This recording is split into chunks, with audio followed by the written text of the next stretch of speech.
Друзья, если у вас нет возможности, времени, желания, сил читать повесть Эрнста Гофмана «Крошка Ацахис» по прозванию Цинобер, смотрите это видео. Вы узнаете о жизни и смерти одного уродливого карлика. Повесть Гофман написал в 1819 году. События происходят где-то в вымышленной стране. Одна бедная крестьянка Лиза на лужайке ноет, как ей плохо. Почему хреново только нам с мужем? Мы постоянно работаем, а денег хватает только, чтобы не умереть с голоду. И Бог меня наказал тем, что я родила маленького оборотня, над которым все вокруг смеются. Ее ребенку было 2,5 годика, а он не умел ни ходить, ни разговаривать. Притом, что ел он как 8-летний.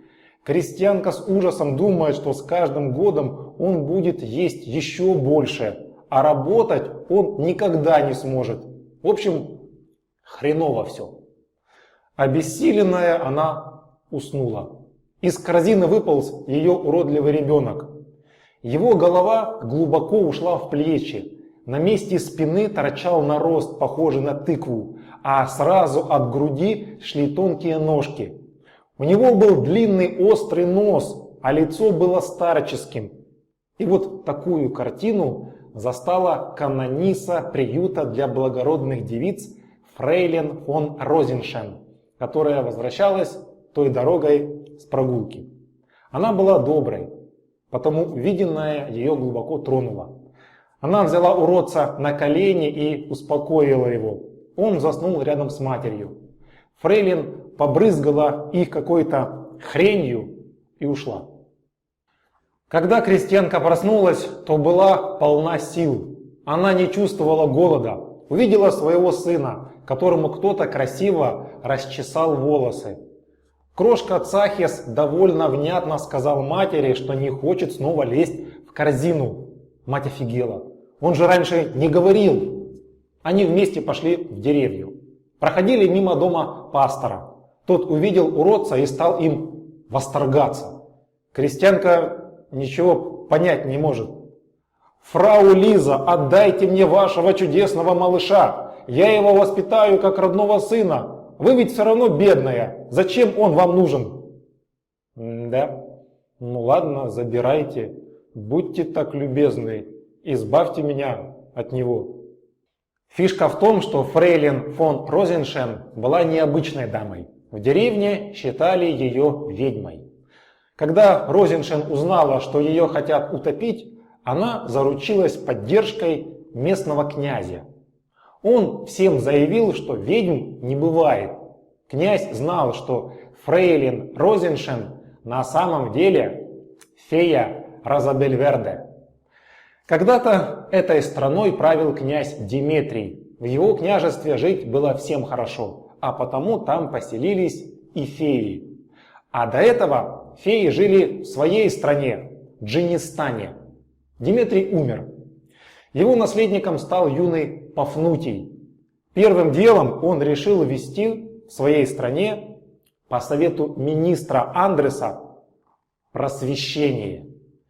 Министр посоветовал Пафнутию сначала вырубить леса, сделать реку судоходной, развести картофель, улучшить сельские школы, насадить акации и тополя, еще какой-то бред.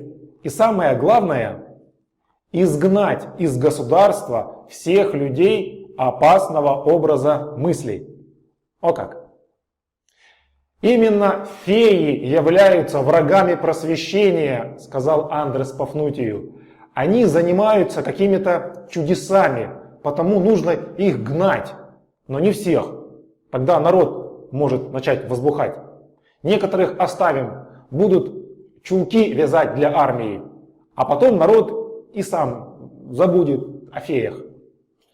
Феи и сами были рады покинуть такую долбанутую страну. А Розабельверде осталась. Она с помощью своих чар заставила князя предложить ей работать в приюте благородных девиц. Ученый Птоломей Филадельфус пишет в письме своему другу Руфину, как он во время путешествия увидел необычный народ в какой-то неизвестной стране. Они обошлись с ним недружелюбно, смеялись над ним, что-то непонятное говорили. В общем, ученый как можно быстрее покинул эту страну, но обещал узнать о ней все. Это была деревня Хох-Якобсхейм.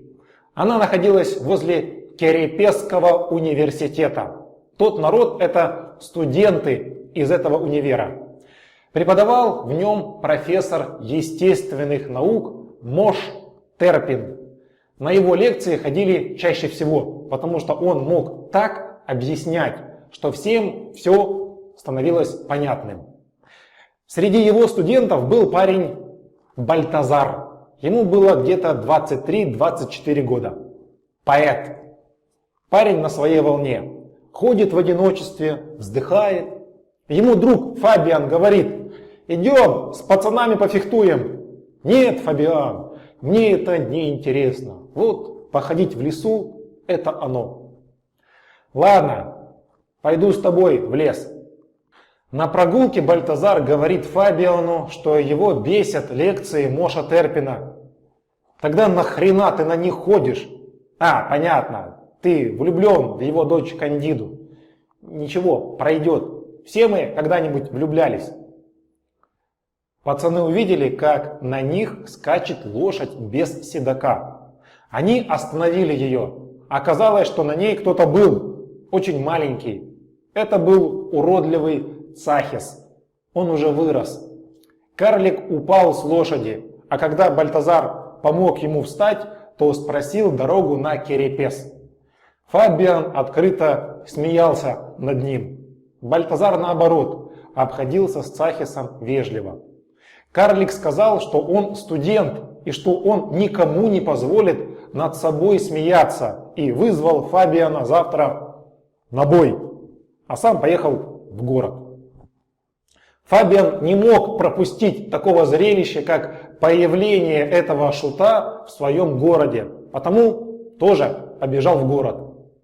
Бальтазар остался сам, погрустил, повздыхал, а потом увидел профессора Моша Терпина, который гулял с дочерью Кандидой. Профессор пригласил Бальтазара к себе домой на вечеринку. Фабиан издалека видел, как лошадь карлика въехала в город. Когда он сам оказался в городе, то, к его удивлению, ничего необычного в нем не было. Он-то рассчитывал, что все будут хохотать и обсуждать чудовище. А нет? Странно. Он стал расспрашивать всех, видели ли они странного всадника. Ему отвечали, что никого такого не видели. Правда, приехал один, но тот был хорошо сложен, хоть и маленького роста, приятен лицом, с прекрасными вьющимися волосами. «Вы что, травите меня?» – спросил Фабиан. «Нет, конечно». Фабиан увидел Бальтазара и рассказал ему об этом. Они задумались. Действительно, что-то здесь не так. Бальтазар рассказал, что его на завтра пригласил к себе домой профессор. «Супер, тогда увидимся у него. Меня он тоже пригласил. Кстати, Кандида не для тебя. Она любит веселье, внимание, а ты не такой, потому поищи себе другую». Ночью Бальтазар написал стихи о любви соловья к алой розе. Он решил их прочитать на вечеринке у профессора. Вечером профессор представил своим гостям карлика по имени Циннобер. «Этот благородный юноша будет изучать у нас право», — сказал профессор. Бальтазар поинтересовался у Циннобера, все ли с ним в порядке после вчерашнего падения с лошади. «Я лучший всадник, и я никогда не падал с лошади», — заявил карлик. А потом, когда Бальтазар дотронулся до него, дико закричал. Все вокруг стали расспрашивать Бальтазара, что случилось, почему он так закричал. И даже Кандида его упрекнула за это. Парень словно язык проглотил. Ничего не мог сказать, но вскоре все забылось. Чуть позже Бальтазар решил блеснуть своими стихами. Все приготовились. Парень начал. Он читал со всей страстью, пламенно, чувственно. В общем, все были в восторге. «Браво, браво! Браво, любезный господин Циннобер!» «Чего?» – охренел Бальтазар. «Какой к черту Циннобер? Это я!» На него никто не обращал внимания. Все взоры были устремлены к карлику, который важно принимал поздравления. Один профессор закричал: «Кто из вас, милые дамы, поцелует этого поэта?» Кандида встала и с радостью поцеловала карлика. На Бальтазара было жалко смотреть. Он отвел в другую комнату Фабиана и спросил: «Мой друг, что здесь происходит? Что за хрень здесь творится, скажи мне?» «Ты о чем, Бальтазар?» «Классные стихи прочитал Циннобер. Тебе стоит с ним подружиться, как поэту с поэтом». «Попался?» Они вернулись в зал. Там профессор показывал какие-то опыты, а похвалу принимал Циннобер. Даже сам профессор его хвалил. Карлик приударил за Кандидой, которая восхищалась им. Бальтазару было больно на это смотреть, и он убежал домой. Бальтазар решил, что все дело в каких-то чарах. Он должен во всем разобраться, чего бы это ему ни стоило. Но не может такой урод всем нравиться. По дороге из леса в город Бальтазар встретил скрипача Винченцо Сбьока, который покидал город. «Да, мой друг, какая-то хрень в этом городе творится. Нужно отсюда сваливать». И он рассказал, как играл перед публикой на своей скрипке сложный концерт. Когда он закончил, все вокруг стали аплодировать. Только не ему, а карлику. Он хотел было возразить, но никто его не слушал, приняли за сумасшедшего. То же самое случилось и с сеньорой какой-то там, которая хорошо пела, а заслуги достались Цинноберу. Так что, мой друг, из этого долбанного города нужно валить. Чуть позже Бальтазар увидел, как в лес побежал его друг Пульхер, чтобы покончить жизнь самоубийством. «А у тебя-то что случилось?» Пульхер рассказал, что возлагал все свои надежды на то, что займет вакантное место тайного экспедитора в Министерстве иностранных дел. Он дофига работал, чтобы получить эту должность. А получил ее кто? Правильно, карлик Циннобер.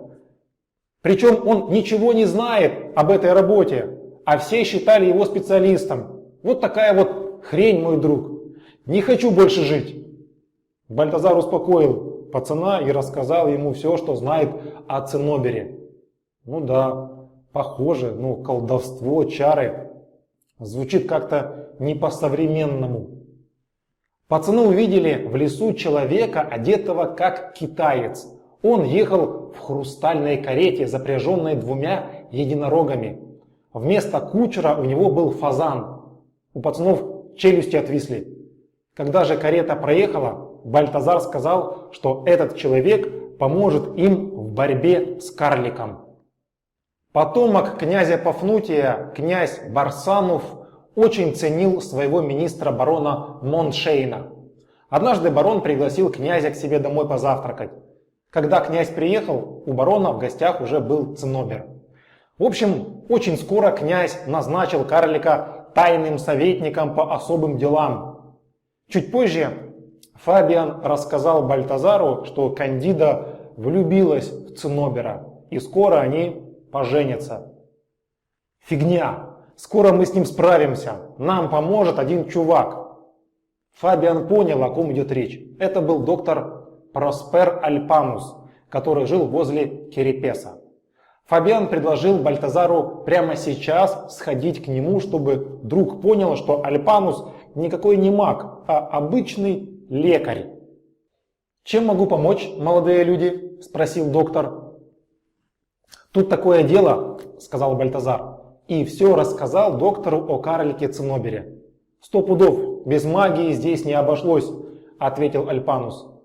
Доктор достал какие-то книжки и стал в них искать существо, похожее на Циннобера. Никого похожего на него не нашел.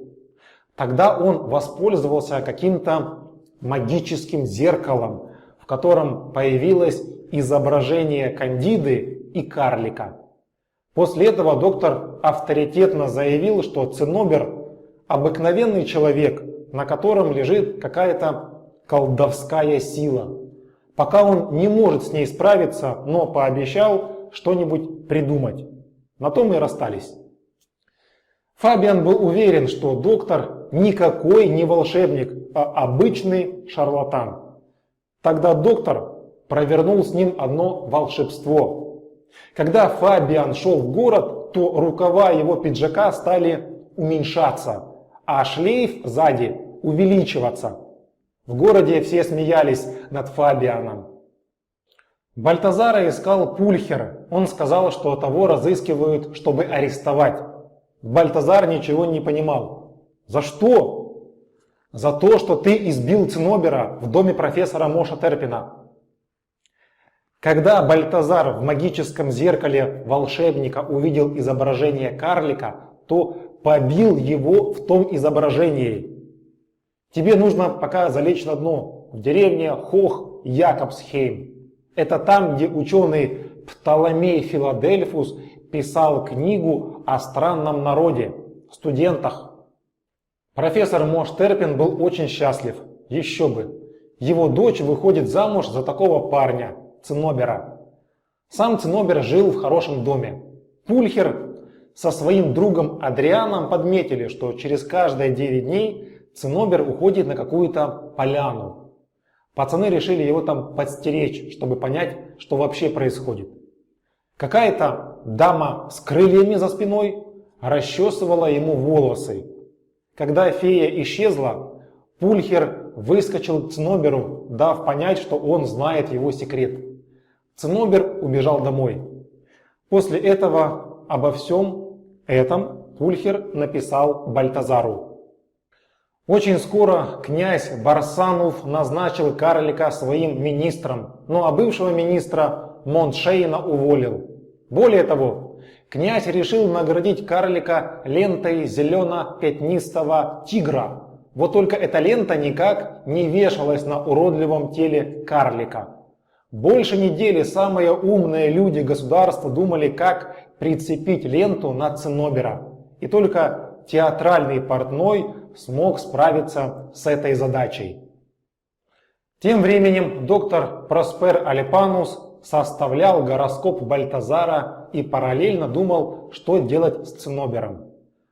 К дому доктора подъехала карета с фрейлин Розеншен, это типа фея.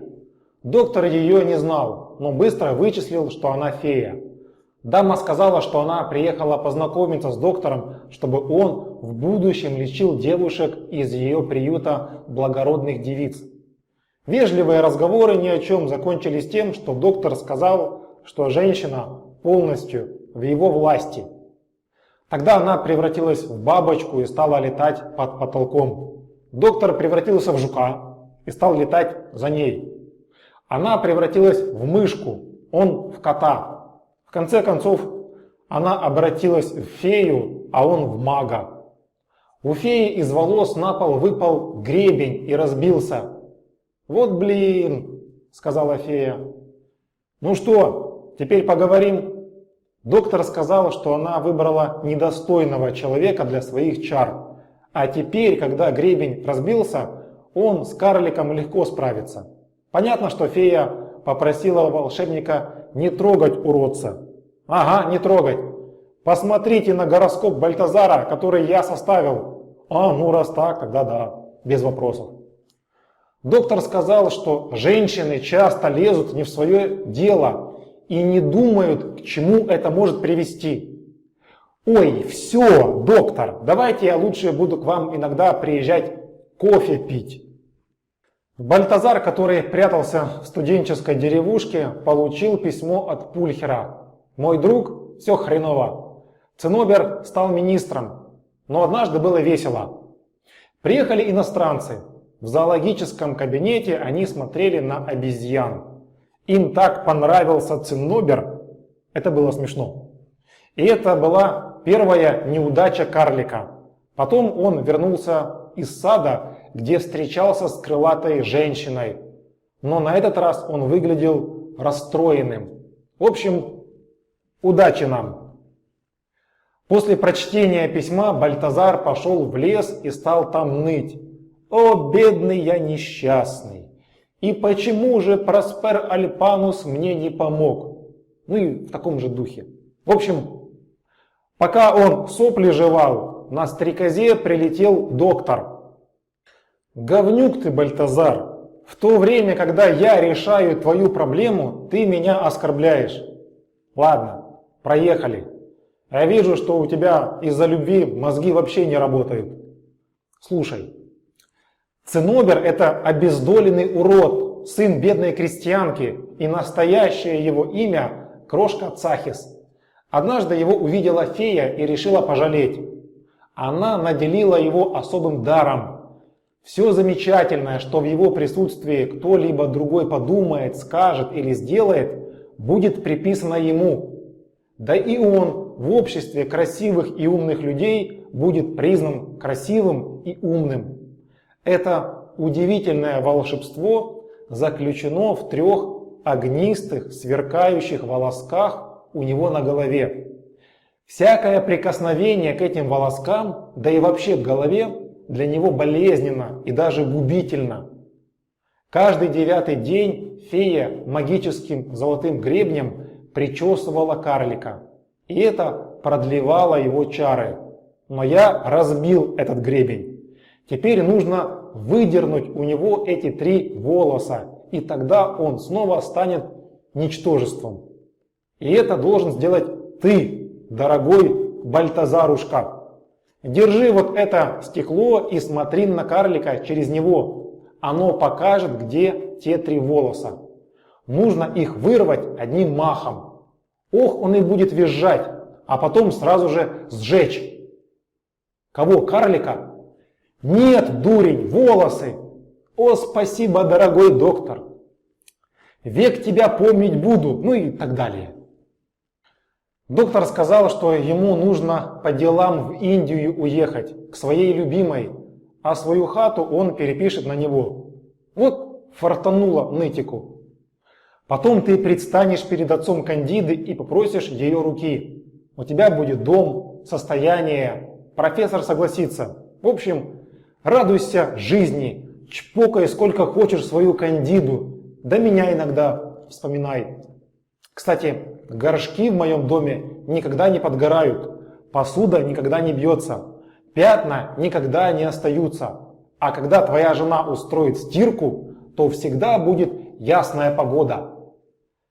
На прощание доктор дал Бальтазару черепаховую табакерку, чтобы он с ее помощью расколдовал своего друга Фабиана. Рано утром Бальтазар пришел к Фабиану. Тому хреново. Что случилось? Да вот, заколдовал меня этот доктор. Ты же не верил в колдовство. Теперь верю. Фабиан показал другу все свои пиджаки. У них не было рукавов, зато у всех были длинные фалды. Он рассказал, что все в городе смеялись над ним. Тогда Бальтазар достал табакерку, которую ему отдал дядюшка. Сам доктор попросил его так называть и передал ее Фабиану. Табакерку открыли, из нее выполз черный фрак. Фабиан надел его и пошел в нем навстречу к ректору университета, чтобы его не исключили. Бальтазар рассказал и Фабиану, и Пульхеру, что нужно делать с Цинобером, чтобы вывести его на чистую воду. Пацаны обещали помочь. Тем более, что на сегодня была запланирована помолвка Кандиды и карлика. Во время этой церемонии и нужно будет все провернуть. Так и сделали. Фабиан и Пульхер у всех на глазах схватили карлика, а Бальтазар выдернул его волосы и кинул их в камин. Все окружающие словно проснулись. Они увидели маленького уродца, стали смеяться. Мужики перебрасывали его как мяч, а карлику только и оставалось кричать, что он министр, и чтобы его оставили в покое. Бальтазар упал в ноги к своей Кандиде. Девушка тоже была ему рада. Сказала, что ей снился сон, где она была с каким-то чудищем. Бальтазар очень кратко рассказал и ей, и отцу, что вообще здесь было. А потом вместе с Кандидой сказали профессору, что они любят друг друга и хотят пожениться. «Женитесь, только у меня денег нет на приданое». «Зато у меня есть», сказал Бальтазар. Цинобер вернулся в свой дом. Он сразу лег спать. Утром в его дом пришла старая крестьянка Лиза, которая желала видеть своего сына, крошку Цахиса. Слуги ей объяснили, что здесь такого нет. Но потом из окна выглянул Цинобер, и все стали смеяться. Карлик вынужден был спрятаться. В его спальню стали ломиться люди. А потом Цинобера Цахиса нашли. Он спрятался в вазе и задохнулся в ней. Фея Розабельверде напоследок снова сделала карлика приятной внешности. Она сказала, что облажалась, когда пожалела его. Лучше бы она не вмешивалась, тогда бы он и дальше себе жил на радость своей матери. Все были очень огорчены смертью Цинобера. Князь не представлял, что дальше будет с его государством после смерти такого господина.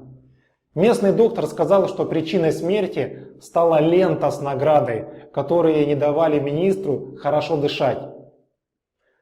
Князь заметил крестьянку Лизу, у которой в руках были вязки луковиц.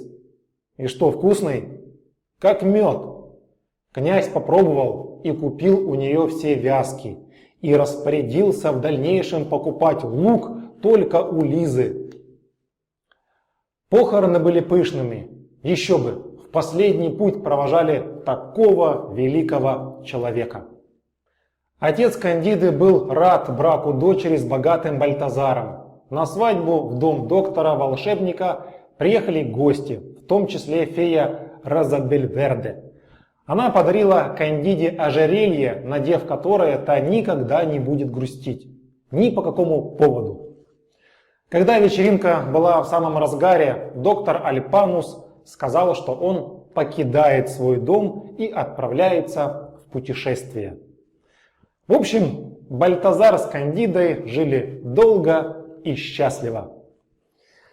На этом все, друзья. Конец этой сказки.